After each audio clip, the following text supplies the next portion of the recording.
Matinding ulan ang naranasan sa iba't ibang bahagi ng bansa nitong weekend. Sa ilang lugar, nagkaroon pa ng landslide at baha. Narito ang unang balita. Kasabay ng malakas na ulan ang malakas na paghampas ng hangin sa Mlang, Cotabato. Kaya ang pagdiriwang ng kaarawan sa isang resort sa barangay Langkong nabulabog ng masamang panahon. Ang mga kasama sa selebrasyon nagsiksikan sa gilid ng bahagi ng gusali dahil sa lakas ng ulan. Kwento ng may-ari ng resort, maganda pa ang panahon noong hapon. Pero nang dumilim, lumakas na ang ulan. Wala naman daw nasaktan, pero ilang gamit ang nasira. Nagdulot naman ng baha ang malakas na ulan sa ilang bahagi ng Lanao del Norte. Sa bayan ng Sultan Naga de Maporo, pinasok ng tubig ang ilang bahay sa barangay Bangko. Ayon sa mga opisyal ng barangay, humupa rin kinagabihan ng baha.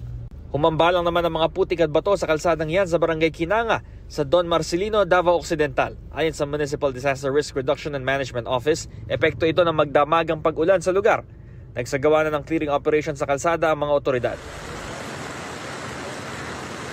Bumaha rin sa kalsadang yan sa barangay Basak Pardo sa Cebu City.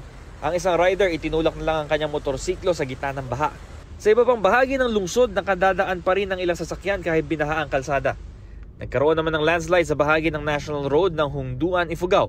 Humambalang sa kalsada ang mga bato at lupa kaya hindi madaanan ng mga motorista. Nagsagawa na ng clearing operations sa mga otoridad. Nagka-landslide din sa bahagi ng Quezon Road sa Baguio City. Pansamantala muna itong isinara habang inaalis pa ang mga nakaharang na bato. Ayon sa Pag-asa, ang mga pag-ulan sa Visayas at Mindanao nitong weekend dulot ng localized thunderstorms. Hanging habagat na pinalakas ng bagyong Bising ang nagpaulan naman sa ilang bahagi ng Hilaga at gitnang Luzon, kabilang ang Cordillera Administrative Region. Ang Philippine Coast Guard naka-heightened alert ngayong tag-ulan. Patuloy raw sila nagpapatrolya at nakikipag-ugnayan sa mga residenteng malapit sa mga baybayin. Ito ang unang balita, Bam Alegre para sa GMA Integrated News. Kapuso, huwag magpapahuli sa latest news and updates. Maging una ka sa balita at mag-subscribe sa YouTube channel ng GMA Integrated News.